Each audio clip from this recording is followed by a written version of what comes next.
Welcome to the channel. As a matter of fact, this is why you need to understand the legacy of Edgar Hoover. The year is 1933. America is in the throes of the Great Depression, a period of immense hardship and uncertainty. Images of breadlines and Dust Bowl refugees dominate the newspapers. A palpable sense of fear and disillusionment grips the nation. In this climate of despair, a new breed of outlaw captures the public's imagination: the gangster. Figures like John Dillinger, Bonnie and Clyde, and Babyface Nelson become household names, romanticized by some, feared by many. They represent a breakdown of law and order, a challenge to the very fabric of American society. Against this backdrop of lawlessness and fear, a young, ambitious lawyer named Edgar Hoover is quietly building an empire within the Department of Justice. He heads the Bureau of Investigation, a fledgling agency tasked with upholding federal law. Hoover, with his rigid demeanor and unwavering belief in law and order, sees an opportunity. He recognizes the public's hunger for a hero, someone to stand against the tide of lawlessness. He envisions a modernized, centralized force capable of combating crime on a national scale. The gangsters, though a menace, become Hoover's unwitting benefactors. Their reign of terror provides the perfect justification for Hoover's vision. He skillfully maneuvers his agency into the spotlight, transforming the Bureau of Investigation into the Federal Bureau of Investigation, a force to be reckoned with.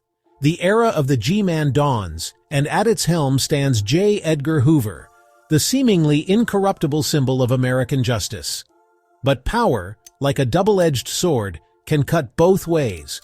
Hoover's relentless pursuit of justice, his unwavering belief in his own righteousness, will ultimately lead him down a dark path.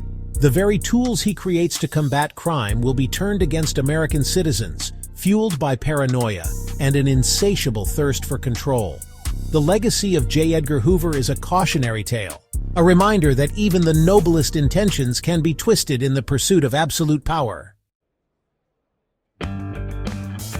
Edgar Hoover was born on New Year's Day, 1895, in a Washington, D.C., still reeling from the assassination of President James Garfield.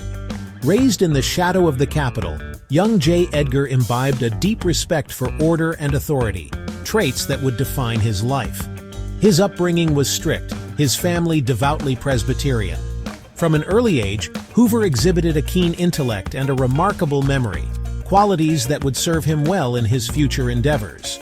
Hoover excelled academically, graduating with a law degree from George Washington University in 1917. World War I was raging in Europe, and the young lawyer found himself drawn to government service. He joined the Department of Justice, assigned to the War Emergency Division. His meticulous nature and unwavering work ethic quickly caught the attention of his superiors. He rose through the ranks, eventually heading the Alien Enemy Bureau, tasked with tracking and deporting suspected radicals and subversives. The experience in the Alien Enemy Bureau shaped Hoover's worldview. It instilled in him a deep suspicion of leftist ideologies and a willingness to use extra-legal tactics to combat perceived threats. In 1924, at the age of 29, Hoover was appointed director of the Bureau of Investigation. The agency, plagued by inefficiency and corruption, was ripe for a leader of Hoover's ambition and ruthlessness. He immediately set about transforming the Bureau into a modern law enforcement agency. He instituted rigorous hiring standards, emphasizing intelligence, education, and physical fitness. He established a centralized fingerprint database, a forensic laboratory, and a national crime information network. He understood the power of public relations, cultivating an image of the FBI as an elite force battling crime in the name of American values. His vision was taking shape, and with it, the legend of Edgar Hoover began to grow. The 1930s saw the rise of organized crime in America. The Depression had driven many to desperation, and criminal gangs flourished, controlling bootlegging operations, gambling dens, and other illicit enterprises. Names like Al Capone, John Dillinger, and Pretty Boy Floyd became synonymous with violence and lawlessness.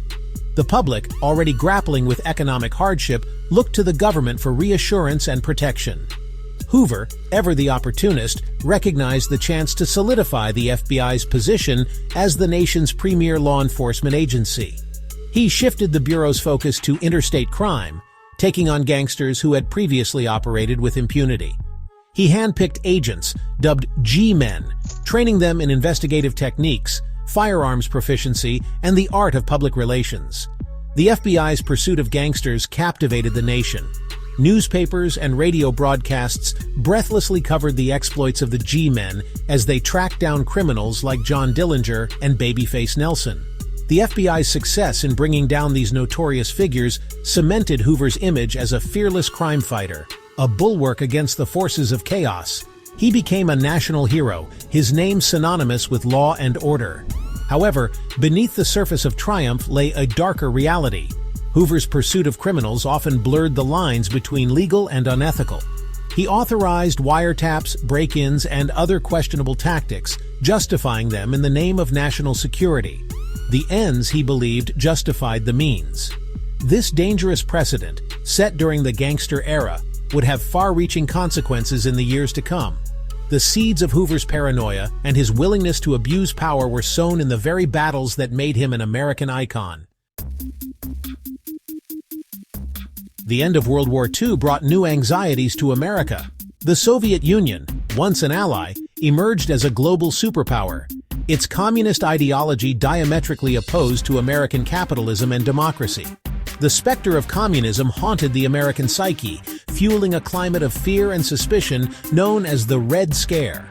Senator Joseph McCarthy's fervent anti-communist crusade fanned the flames of paranoia, leading to baseless accusations and blacklists.